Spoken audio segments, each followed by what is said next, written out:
Good morning, good morning, good morning. So good to... All right, act like you've had a lot of caffeine. Good morning. Good morning. Excellent. Good morning. And everybody say good morning to those on YouTube. Good morning. Welcome to the First Unitarian Church of Pittsburgh. It is Sunday, September 10th of 2023, and I am delighted to be the Reverend Dr. Kate R. Walker. I use the she, her pronouns. I'm honored to serve as the minister of this beloved community. And for those with visual disability, I'm a middle-aged white female, light brown hair and a pixie cut. I wear glasses, and today I have a red dress with a blue cool stole. Kind of watery. Yeah, kind of watery. You are also welcome here. You are all deeply welcome now or in the future. If you are on YouTube, I'm delighted that you've chosen to get out of bed, grab your cup of caffeine, and join us. For all of you in person, thank you. Thank you for, I understand parking is a problem. Thank you for your commitment to finding that perfect parking spot and walking whatever distance you had to walk. I'm so sorry. If you are a longtime member or walked in for the first time today, you are welcome. We're delighted to have you. We are a multi-faith religious community where all are welcome. Diversity is celebrated. Questions are expected. We're growing. We're learning. We're exploring all together. And if this is your first time with us, we would like to be in touch. If you're online, please explore our website. And down at the bottom of the main page, you'll find a form so you can start getting our newsletter, which comes out on Thursdays. You can also send us an email so we can start an exchange and get you in touch with all the activities that are going on in this community. And if you're here in person, we have a welcome desk right here in the foyer where you can get signed up, registered, committed, explore, or just maybe, I'll see. I know some of you are shy, probably the ones sitting in the back rows. We're glad to have you here. And if you are on YouTube, directly after this service, there is a dedicated group who meet on Zoom, and you can get the auto response with that link by sending an email to First Unitarian Pittsburgh, one word, firstunitarianpittsburgh@gmail.com, and you'll get that automatic link. And today, we have a multi-generational service for all ages. We have wonderful music, our community choir, yay! Our band, fabulous, and our annual water ceremony. And for those of you who have no clue what I'm talking about, this annual water ceremony, chill out. I'll explain it later, not a problem. And for those of you who realized you didn't bring your water, it's sitting on the counter, it's in your car, or you just simply forgot all about it, no worries, we got you covered. We've got you covered. We have plenty of water. Plenty of water. So this is a really active and engaged community. So I'm going to tell you about some of the things that you can do and stay engaged with in this community.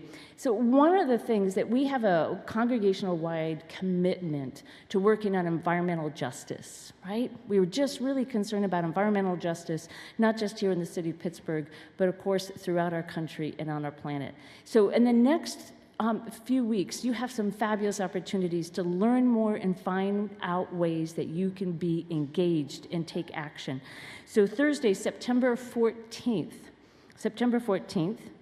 we are hosting Pittsburgh activist and filmmaker Mark Dixon. He's going to do a talk followed by a Q&A. He's a wonderful filmmaker.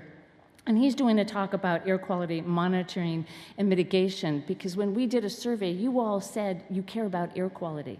For some reason, you want to breathe, and you want to breathe clean air. So we're going to talk about that and the impact on the Mon Valley in particular. So there are flyers about that talk. Again, it's Thursday, September 14th. What time is that, Bob?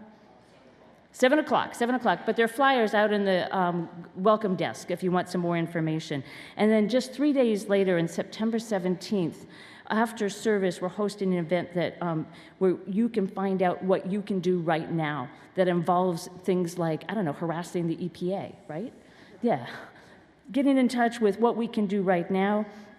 about action and environmental particularly the coke oven regulations in the Mon Valley, which is such a source of so much bad air in our community, but particularly down in the Mon Valley. So we're going to have Elisa Mancuso from the Environmental Integrity Project and Anna Hoffman from Carnegie Mellon's Create Lab, and they're going to tell us what we can do so you can feel a little more empowered. And then October 8th, in our Sunday service, we have special guests to talk about environmental justice as well. And I'm just delighted with our environmental climate justice team. If you're on our environmental climate justice team, can you raise your hand and get some applause? Thank you. Yeah. Affirmation for your hard work. We also like to sing, we like to listen to music, and we have song space here, right? We have song space here, which is headed up by the amazing Brian Junker. We have such gratitude. And the season is out and open. Go to Song Space and their website or our own website. You can find a link. But the very first concert is September 30th, right here at 7:30, September 30th, with Canadian-American singer-songwriter Rachel Kilgore and well-known Pittsburgh singer-songwriter Eve Goodman. And if you haven't been to a Song Space event, I really encourage you. They're just really lovely ambiance in our beautiful sanctuary. But it's how we come together with music, right? Like today. So I know I've got a lot of energy. I'm going to bring it down. Will you join me? And let's settle and arrive in body and spirit. Be present. Don't get too settled in because the choir's here. And Chris has got them revved up. But picture yourselves connected to one another in this space and those on YouTube. And for all Unitarian Universalists who are gathered in their sanctuaries and their chapels and their spaces right now, for our opening ritual of the waters, picture ourselves connected to one another as fellow travelers on journeys known and unknown. We begin with the ritual of lighting our chalice, and Peter is going to help.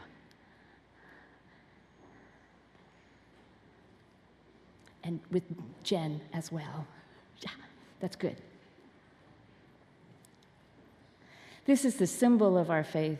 2 circles of Unitarian and Universalism around a flaming chalice, reminding us of the passion that burns bright in our hearts, of the bright ideas in our minds and ideas, of the holiness of our bodies.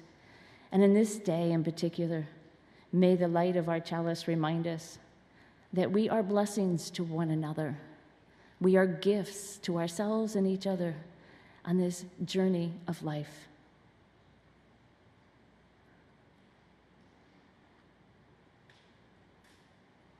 Thank you, Jen and Peter. Good morning.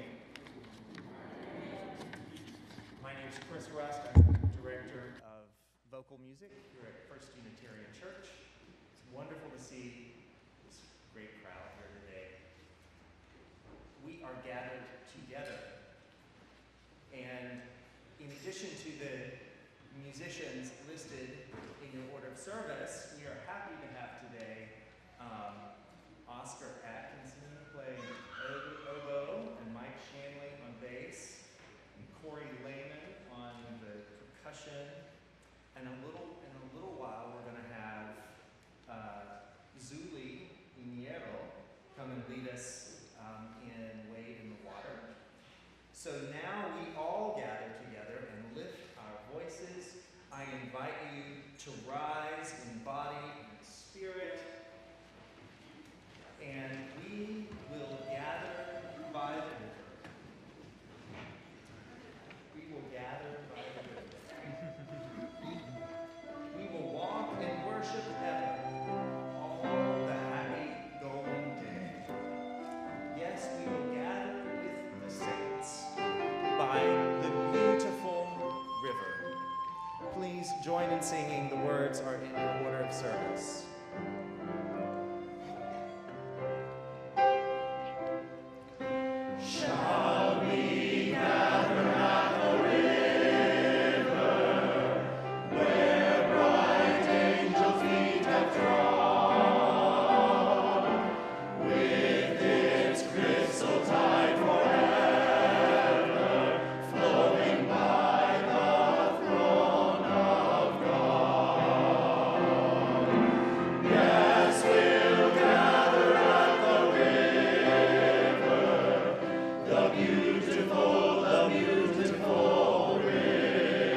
See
So hi everyone, I'm Ward Kelsey. As you can tell, I don't give a damn about Labor Day.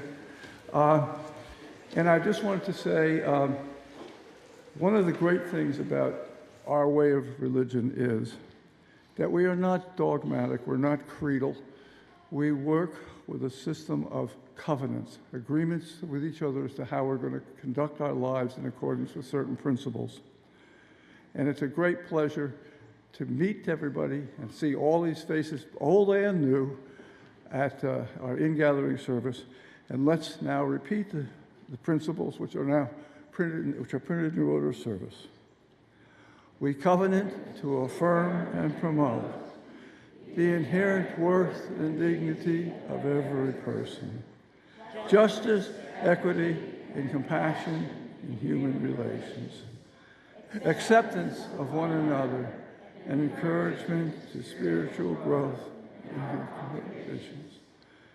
Great responsible search for truth and meaning, the right of conscience, and the use of the democratic process within our congregations and in society at large. The goal of world community with peace, liberty, and justice for all. Respect for the independent web of all existence, of which we are a part. Journeying towards spiritual wholeness by working to build a diverse, multicultural, beloved community by our actions that accountably dismantle racism and other oppressions in ourselves and in our institutions. Thank you.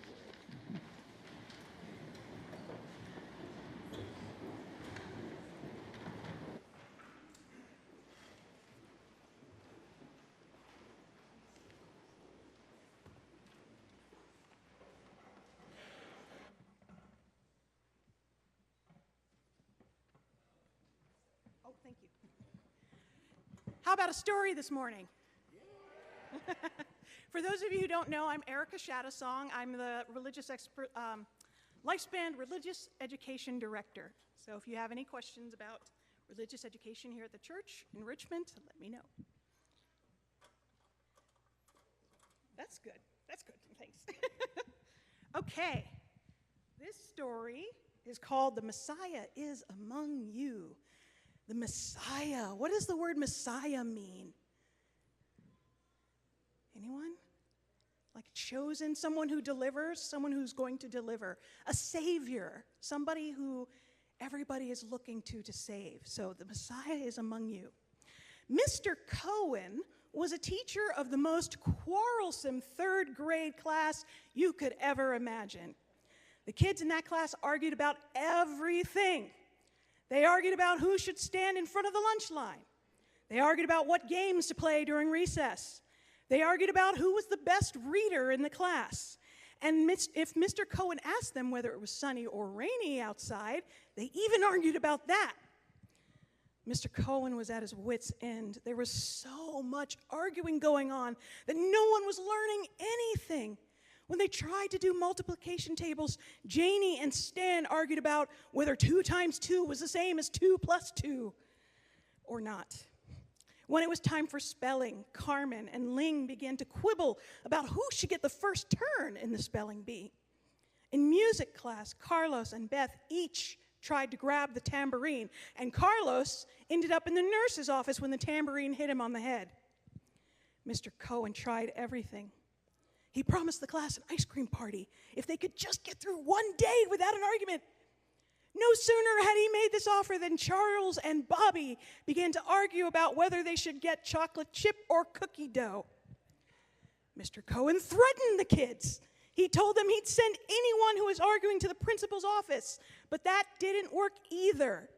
The principal, Mrs. Sanchez, pulled Mr. Cohen aside at lunchtime and politely but firmly told him that 15 students in one morning was quite enough, thank you, and she hoped to be able to get some work done that afternoon. Mr. Cohen called the parents. He tried very politely to ask the kids to stop. He kept the class in at recess. Nothing worked. There was only one thing left to do. Mr. Cohen went to his synagogue on the Sabbath and he prayed. His rabbi noticed his tortured look of despair and went to sit by him. And the rabbi listened to Mr. Cohen tell the tale about all these awful children that he was teaching and how they couldn't stop arguing. When she heard it all, she simply said, "Stay home from work on Monday. I'm going to be your substitute teacher. You take a break and leave it to me." That Monday, the kids walked into their classroom and found the rabbi sitting at Mr. Cohen's desk. Of course, they immediately began to argue about whether Mr. Cohen was sick or whether Mrs. Sanchez had finally gotten so tired of all of them that she fired him. The rabbi just sat and listened. She didn't yell. She didn't try to interrupt them. She didn't plead or scold. She simply sat quietly at Mr. Cohen's desk. After a while, the kids began to wonder what was going on. The arguments gradually died down, and the kids watched the rabbi to see what would happen next. When the classroom was finally quiet, the rabbi slowly stood up. "Mr. Cohen will not be here today. I am your substitute teacher, but I have only one thing to teach you. Listen carefully, for I will not repeat it." The kids were too surprised to argue. The rabbi's voice rang out in the stunned silence. "Last night in my dreams, God told me a Messiah is among you." What do you think happened next? Somebody knows. They argued, of course. Pandemonium broke out in the classroom as the kid argued about who might be the Messiah. It couldn't be Charles. He was always getting into mischief. But on the other hand, Charles could always be counted on to help a friend or share his lunch. And Ling was too bossy to be a Messiah. But then again, Ling went to church every single Sunday and prayed every night before bed for other people. What about Janie? She always did her work so carefully and neatly. The arguing didn't stop overnight. When Mr. Cohen returned to school on Tuesday morning, the first thing he heard was Stan's angry voice. "I'm telling you, Carmen, Bobby is the Messiah. Just the other day, I saw him comforting a little first grader who had scraped her knee. Isn't that the sort of thing a Messiah would do?"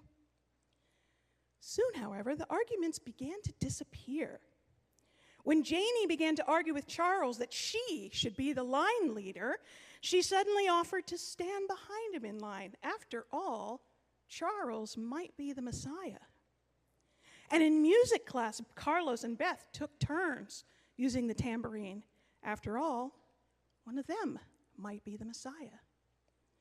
Over the course of the year, the way that they thought about each other changed. Any one of them might be the Messiah. They wondered if the person who was the Messiah knew if they were the Messiah. They wondered, could I be the Messiah? And by the end of the year, they were the kindest, most generous class that Mr. Cohen had ever known. And from that day forward, after they graduated, teachers would come to him and ask for his advice about how to get his kids to get along. He said, "All I told them was the Messiah is among them."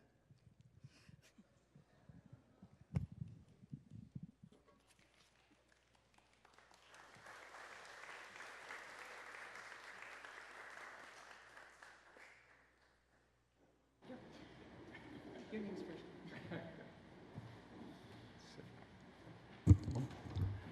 Hello, I'm Bob Mitchell, and I'm definitely not the Messiah, but I think but all of us are, yeah. I love that, I love that. So my notes here say it's a privilege to talk to you, and I must say it's a privilege to look out on so many people and just experience the energy and the music and stuff. That's amazing. Anyway, I'm here to talk about the Pennsylvania Interfaith Impact Network, or PIN, which is our Share the Plate organization for this month. And I'm here, but I'm representing more than a dozen members of our church who are deeply committed to PIN. So what exactly is PIN? I think the PIN website puts it very well, so I'll give you that. PIN is a network of congregations and organizations in southwestern Pennsylvania committed to drawing together people of faith to act powerfully on local and regional issues of justice and fairness through the processes of community building, working with politicians and policymakers, direct action and negotiation, we transform our communities. PIN includes 27 member churches in the Pittsburgh area and works with other social justice organizations. So when you look at social justice, a challenge for our church or PIN or for any organization is choosing where to focus. There are so many problems, so many injustices in the world, so where do you even start? Well, both our church and PIN have a straightforward answer to that, which is talk to people, ask them. It's not exactly rocket science, but it does take some effort. In our church, that has mostly taken the form of cottage meetings that are organized by the VIM committee. For PIN, the talking occurs through a really neat process of in-depth one-on-one conversations that typically take 30 or 40 minutes, and I had the pleasure to talk to several of you. And so our church's PIN members conducted over 30 such conversations with congregants earlier this year. So we had those conversations, and then there were conversations in other PIN churches. And last April, there was a gathering to kind of share what came out of that. And what emerged were 4 justice priorities. The first 3 are current PIN areas, which are being continued and strengthened now. Gun violence prevention, in partnership with Ceasefire PA, criminal justice reform with a focus on issues in the Allegheny County Jail, education with a focus on strengthening community schools and elimination of the school to prison pipeline. The 4th issue, environmental justice, is a new focus for PIN, and of course it was adopted as a unifying initiative by this church, and Reverend Kate just talked about that. The first meeting of the PIN EJ Task Force occurred just last May at Temple Sinai, which is just a few months ago. Jim Highland of the Church of Reconciliation stepped forward to convene the group, the task force, and I have to say he's really doing a great job. After considering a range of environmental justice issues, the PIN task force decided to focus initially on air quality in the Mon Valley, which, of course, is really synergistic with what we're doing here. The best thing about working with PIN is that it really brings interconnections, and interconnections are the lifeblood of justice work. We surely wouldn't be making as many frontline community connections as we have without PIN. I'll give you a couple of examples. On Saturday, September 23rd, 2 weeks from yesterday, an event's happening specifically because of PIN connections. There's a bicycle tour organized by Pennsylvania Action on Climate that will be in Clairton on that day. Its leader recently contacted PIN to set up a tour of the Clairton Coke Works, and the bicyclists will record environmental justice messages from residents of Clairton and nearby communities, and they'll present them at the Climate Convergence Gathering in Harrisburg on October 1st and 2nd. Another example, through PIN, we're connecting with churches in Clairton, Braddock, and Swissvale, and specifically with PIN ministers such as Richard Freeman, Ella Scales, and Dave Swanson. The EJ Task Force is working with those PIN ministers to plan information and action events in those frontline communities, and that'll probably be something like the event we're having here on next Sunday on September 17th. But it's especially good to do it in those communities that are really the frontline places. And I have to add that PIN coordinator Leah Kozak is doing a really masterful job of organizing all this stuff that I'm talking about. And the same goes for Sandy Woolley and Karen Burns, who spearheaded the effort in our church. From a personal standpoint, PIN has really deepened my relationships within this church. It's created new relationships in other churches and given me renewed confidence that we really can work together and make a difference. So PIN greatly enhances our efforts in environmental justice as well as the other areas. I urge you to consider giving generously to support the work. Thanks.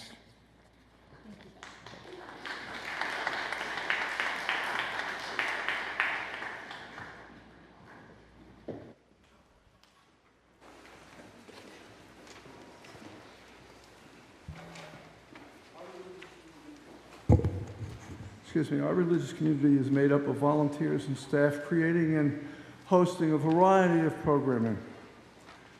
We rely on your financial support. Please take time to reflect on your ability to financially support this community. Donations by check may be mailed to the church office or placed in the collection plate, which we'll be passing around in a minute.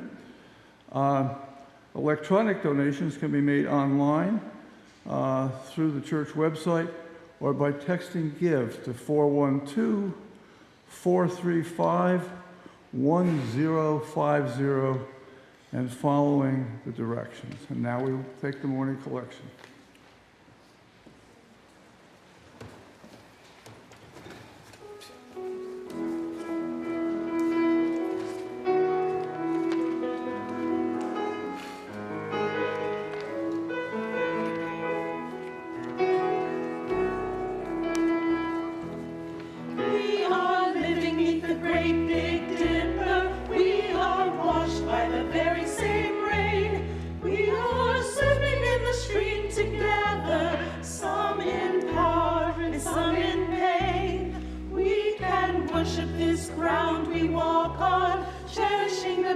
That we live beside, loving spirits will live forever. We're all swimming to the other side. I am alone and I am searching, hungering for answers in my time. I am balanced at the brink of wisdom. I'm impatient to receive a sign.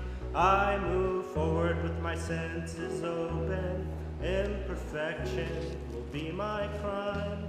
In humility I will listen. We're all swimming to the other side. We are living beneath the great big dipper. We are washed by the very same rain. We are swimming in the stream together, some in power and some in pain. We can worship this ground we walk on, cherishing the beings that we live beside. Loving spirits will live forever. We're all swimming to the other side. On this journey through thoughts and feelings, finding intuition, my head, my heart, I am gathering the tools together. I'm preparing to do my part. All of those who have come before me, band together, be my guide. Loving lessons that I will follow. We're all swimming to the other side. We are living beneath the great big dipper. We are washed by the very same rain. We are swimming in the stream together, some in power and some in pain. We can worship this ground we walk on, cherishing the beings that we live beside. Loving spirits will live forever. We're all swimming to the other side.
The music in this community brings me so much joy, so much joy.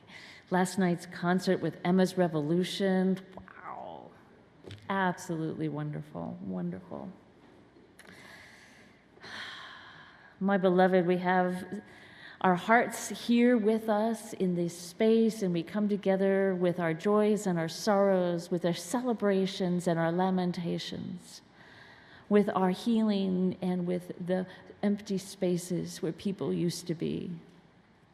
And I'm glad when you share them with one another. It strengthens our bond and our community. Today, I'd like to hold in our heart Whitney Granger, who is homesick with bronchitis. May he healed, may he be whole, may he know he's loved. And we are celebrating with Sue Erkvitz. She has a new great nephew born just last night in Seattle, Washington. His name is Owen Amos McKee French. Welcome to this world, Owen Amos McKee French, in celebration with Sue. What a great thing. I know each of you has many celebrations that you have had, and I hope you share them with one another because we certainly need to hear them. And I know you also have those broken places in your hearts. That also bonds us when we share them with one another.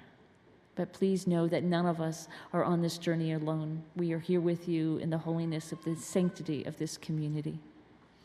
Please join me in a few moments of silence and meditation and personal prayer.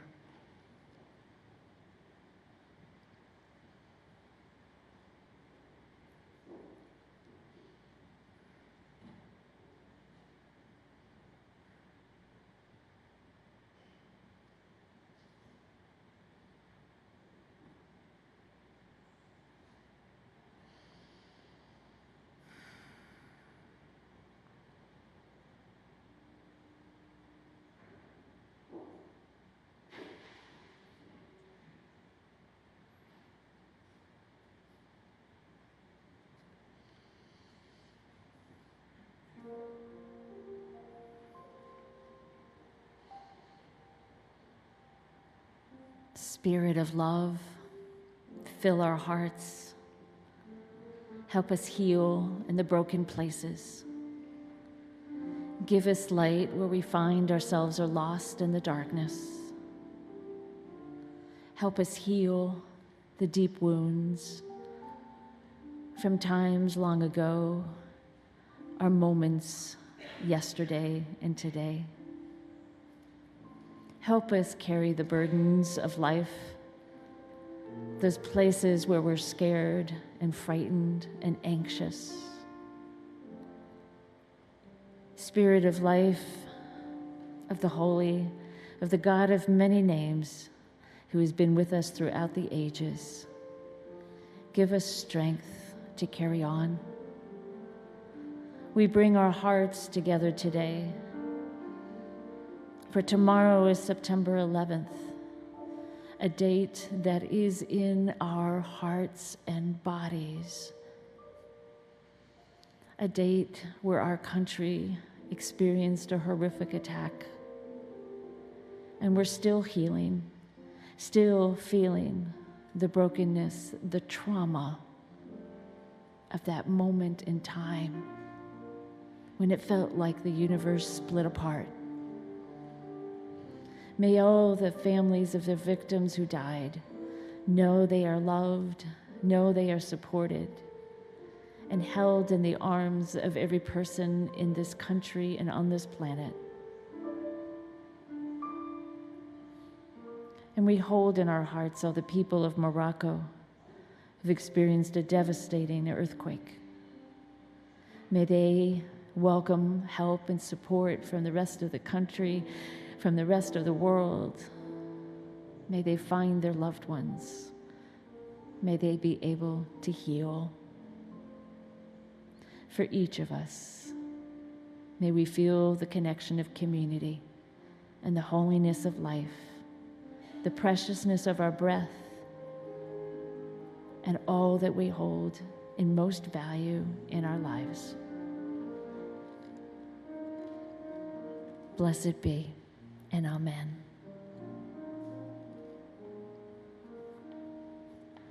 I invite you to continue this moment of reflection,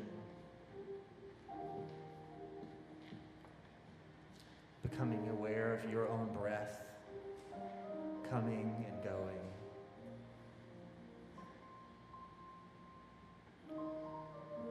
Sensing that part of you that just might be a Messiah, that essential humanity that flows in each of us.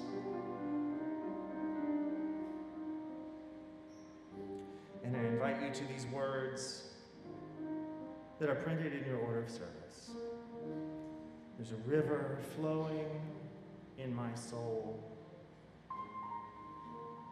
and it's telling me that I'm somebody. There's a river flowing in my heart and in my mind. When you know this melody, I invite you to sing it with me. There's a river flowing in my soul. There's a river flowing in my soul, and it's telling me that I'm somebody. There's a river flowing in my soul, flowing in my heart. There's a river flowing in my heart. There's a river flowing in my heart, and it's telling me that I'm somebody. There's a river flowing in my heart, in my mind. There's a river flowing.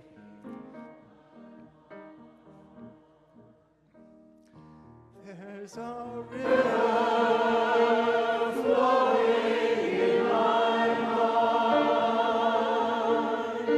and it's telling me that I'm somebody. There's a river flowing in my mind.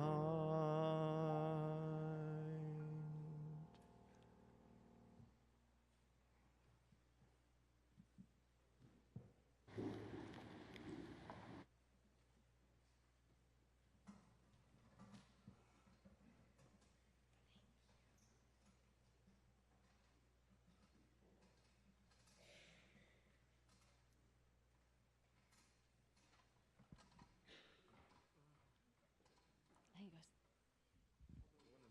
Yeah, yeah, because you're backwards. Sorry about that. No worries, no worries. There we go. Yeah, yeah, that's good. Thank you, thank you. So there's a story by Amanda Jones, who's a photographer and a travel writer of a long time ago. She's on a trip out in the Sahara Desert. She's in a Jeep with a bunch of people she doesn't really know, and she actually doesn't particularly like. And you've probably seen pictures of trips in the Sahara. Maybe you've had the fortune to be there. But Jeep rides are long, they're hot, and they're hard on the body. And you set up camp at night where it gets chilly. But she felt she needed to move after dinner. She really needed to stretch her limbs. So after dinner and people snuggled into their sleeping bags, she went for walkabouts most evenings. One night, she was feeling really itchy, needed to stretch her body, and so she set out with just a pair of pants, hiking boots, and a thin cotton shirt, and just really needed to walk. After about an hour of just setting out there, she realized she probably should head back, and turned around. And that's when she realized she'd forgotten the most important thing in the desert. Know where you're coming from. or at least have a point of orientation of where you've been. Because when she turned around, she realized she could not see the camp.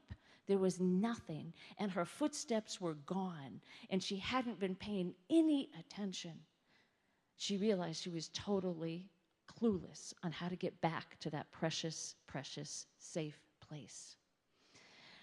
And she thought to herself also as a writer, city dweller, no water, no food, no safe shelter, what a cliche.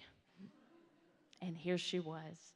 So she started just what she thought was the way back. And after about a half an hour, she realized it was truly getting more and more hopeless. She didn't know what she was going to do, and she just thought, I have no other choice but maybe to keep going. And finally, after another 5 minutes or so, she saw a faint light off in the distance. Now, she knew it wasn't her camp because they had all gone to sleep and there was no fire left. So there was somebody out there. Now, if you know about desert hospitality, the general rule, the culture is you will be welcomed. But not everybody follows the rules. But what choice did she have? Here she was, a young white woman out in the desert. So she headed for the fire. And as she approached, she saw just one man sitting there tending his fire by his tent. And as she approached, she thought, well, this is going to be weird. Here's this white woman in just a pair of pants and a light shirt and hiking boots, just emerging out of the desert night. But what choice did she have? So she approached the man and tried not to harm or yell or do anything to alarm him, and also hope, please speak French or English. He spoke neither. They did their best. He invited her in as they realized they did not have a common language, have a seat, and then he poured her a cup of tea, quench her thirst. And she sat there, and they looked at each other. She tried to explain that she was lost, and he just smiled and nodded. She's thinking, oh, he knows exactly what's going on here. She didn't know she was safe. And after about half an hour, he stood up and took her hand. What choice did she have? She took his hand, and he led out into the desert night. And she followed him into the desert night. Now, I don't know about you, but this is the point in the story where I'm going, oh my God. She followed him. And again, after about half an hour, it didn't take that long, there emerged her tents with the mosquito netting and her fellow travelers, who she now loved. And he simply bowed and disappeared into the night. Wow, what a story. The stories about desert culture are ancient stories like this. They go back 4,500 years at least in some of our most ancient texts of the Bedouin culture. Our own Western Judaism and Christianity feature Abraham, and Lot, who were challenged by God with strangers who came to them who were secretly angels to test Abraham and Lot.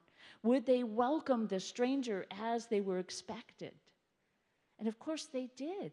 Abraham actually went running out to welcome the stranger eagerly, knowing that this was what needed to happen to welcome the guest. But why? Because the culture has always been that today's host may be tomorrow's guest. That the tent flap is always open, welcoming people. And it is frowned upon to ask tribal affiliation. I'm going to pause for a moment and let that sink in. It is frowned upon to ask about one's tribal affiliation. Think about the potential for making friends when we don't immediately put them in a box. When we don't make them the other, we just accept them. Other things are hospitality. It's such a high value, it's akin to bravery in battle.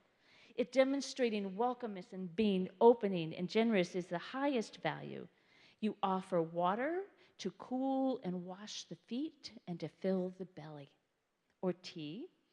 And to fail, it is a hostile act to fail to do this. And it is actually kind of hostile to refuse it, even. This is the rules of the culture of the desert. Because hospitality can mean life or death. Life or death.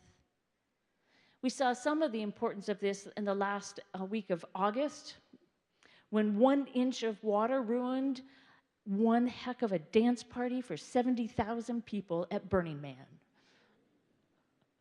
They found themselves in such deep mud that they had to dance with their feet stuck.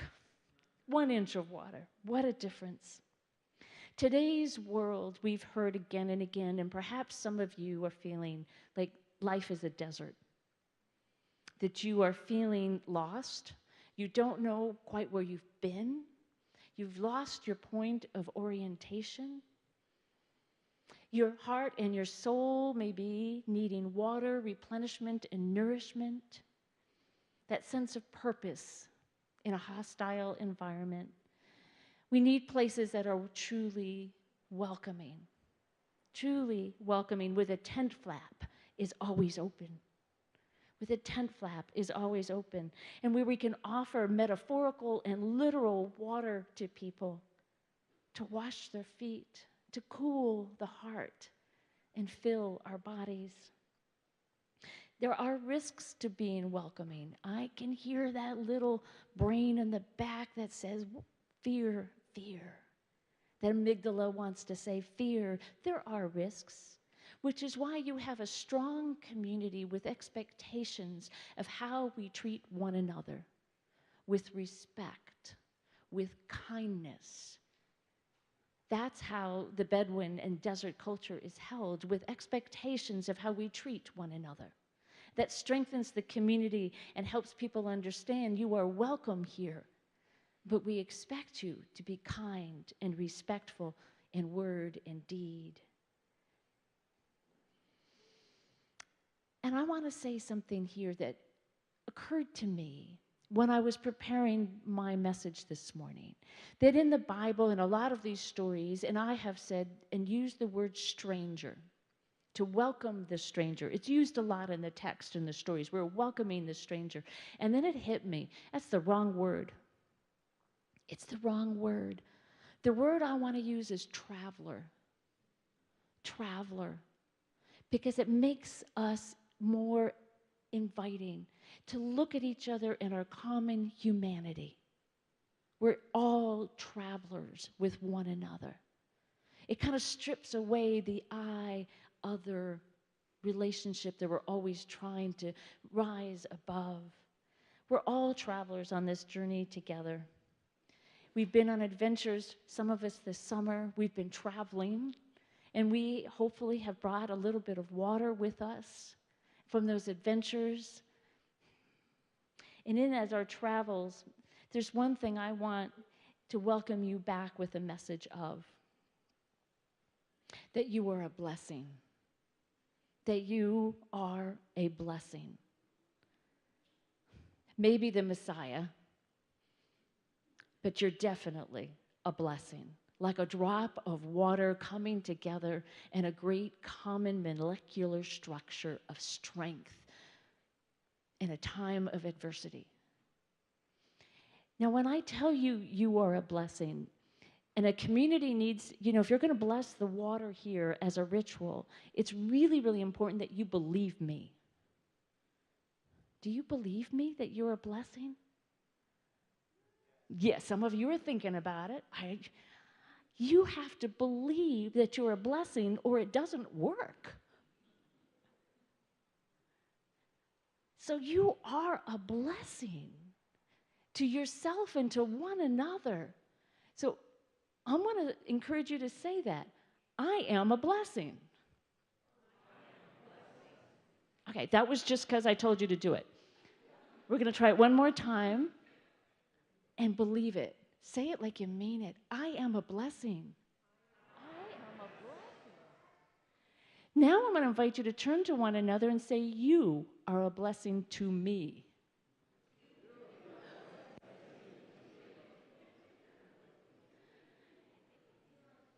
You all are a blessing to me.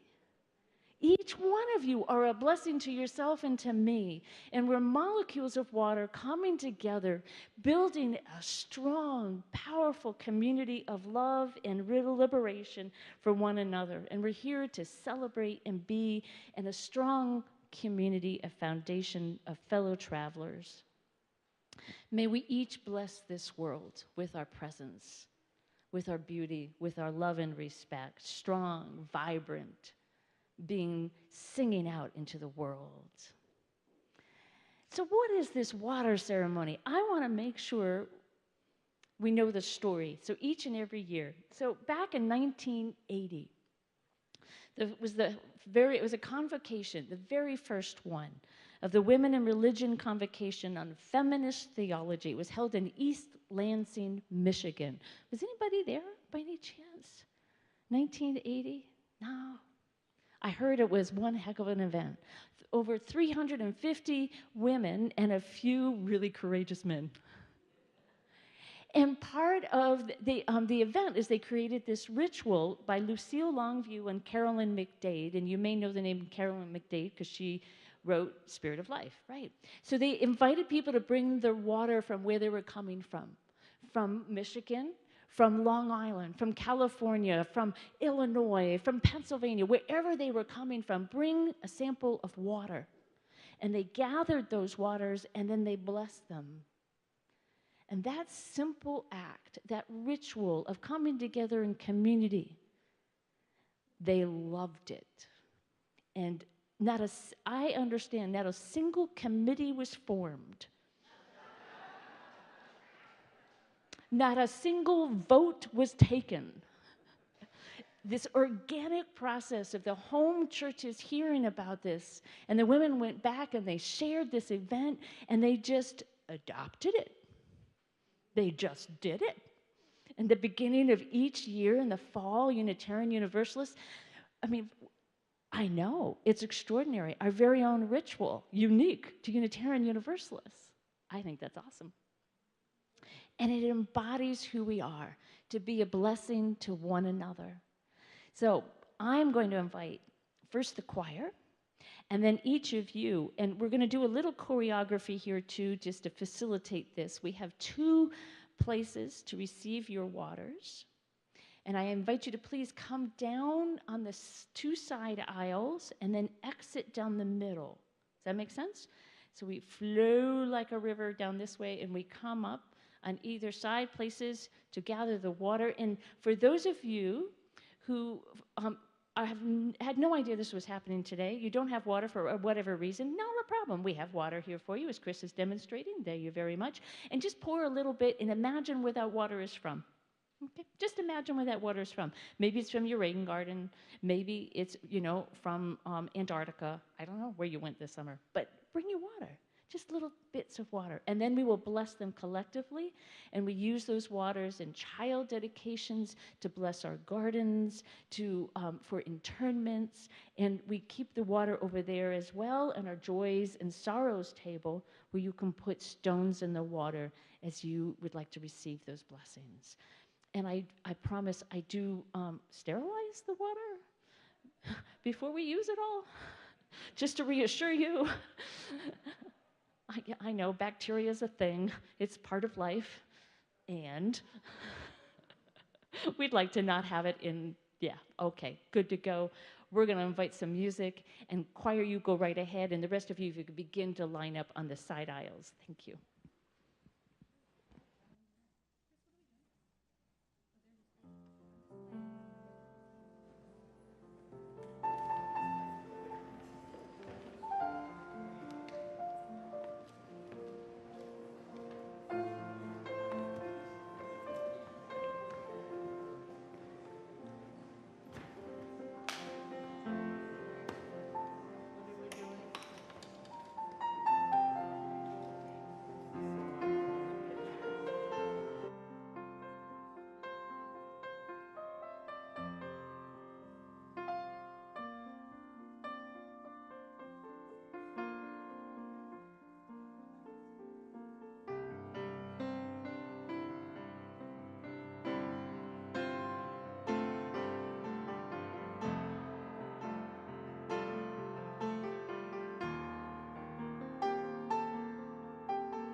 I invite you now to think your warmest, most wonderful, blessed selves, and think about this water that you've brought together, molecules bonding together in a river of strength, a river of love and compassion and justice.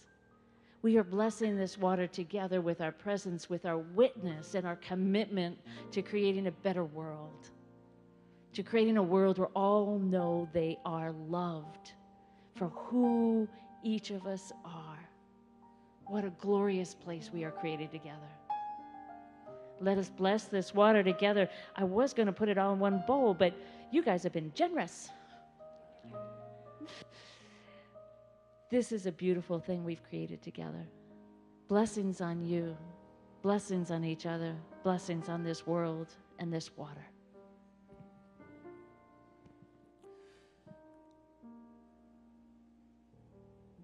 We are all drops in the stream. The stream sings it to the river, and the river sings it to the sea, and the sea sings it to the boat that carries you and me.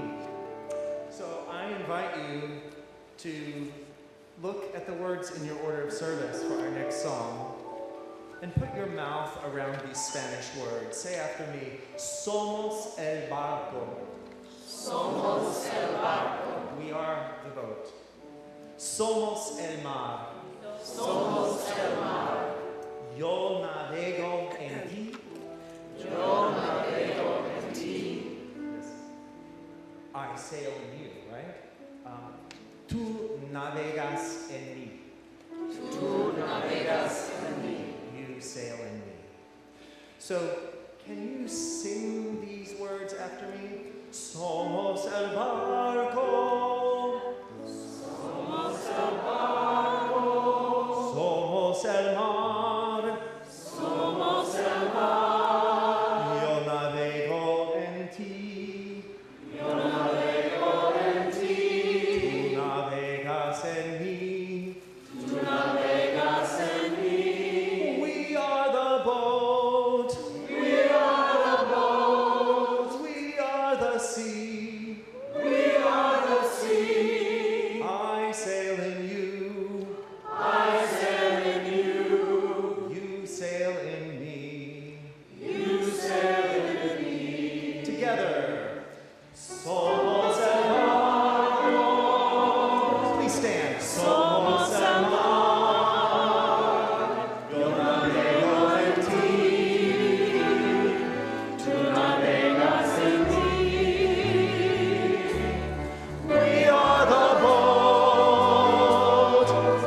We are the sea. I sail in you. You sail in me.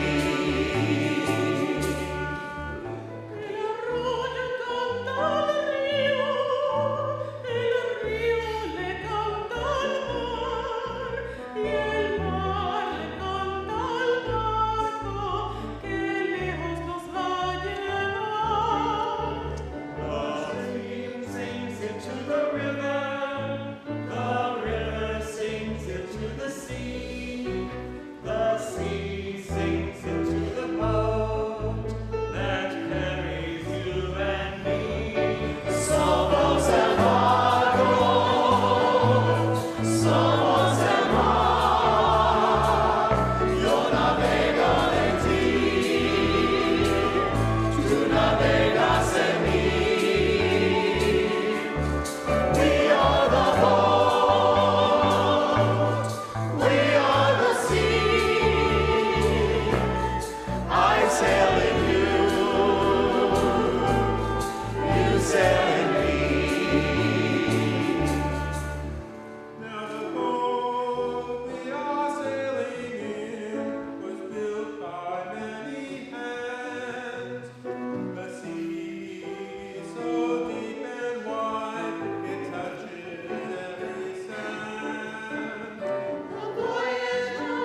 sails to face the wind once more.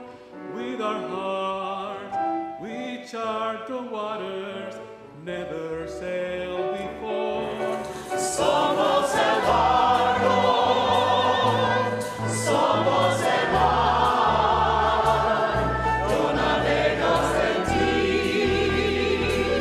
tú navegas en mí. We are the boat, we are the sea. I sail you, you sail in me.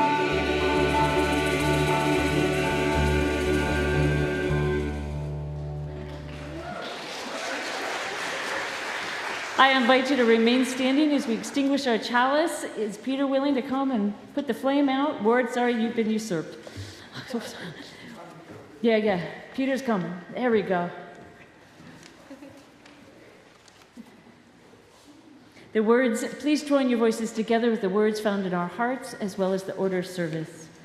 We extinguish This flame, but not the light of truth, the warmth of community, or the fire of commitment. These we carry in our hearts until we are together again. I have a simple benediction, my beloved. You are a blessing. Go forth and bless this world. Return in love. Blessed be. And please remain standing and sing with us one final thing, and then we go to lunch. In the teal hymnal, 1064, Blue Boat Home.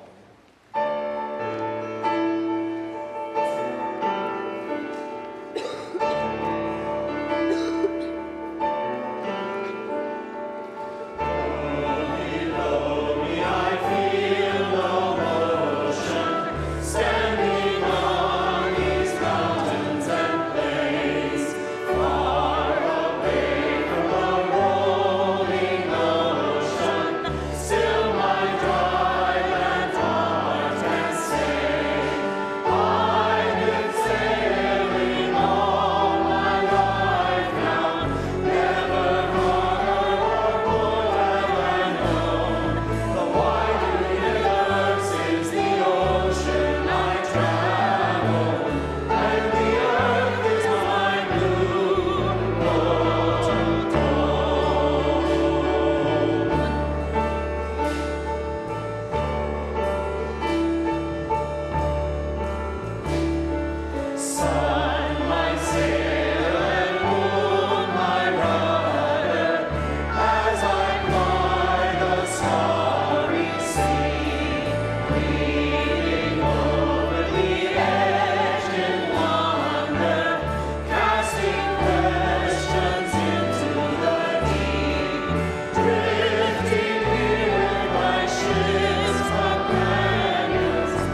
Let's go eat.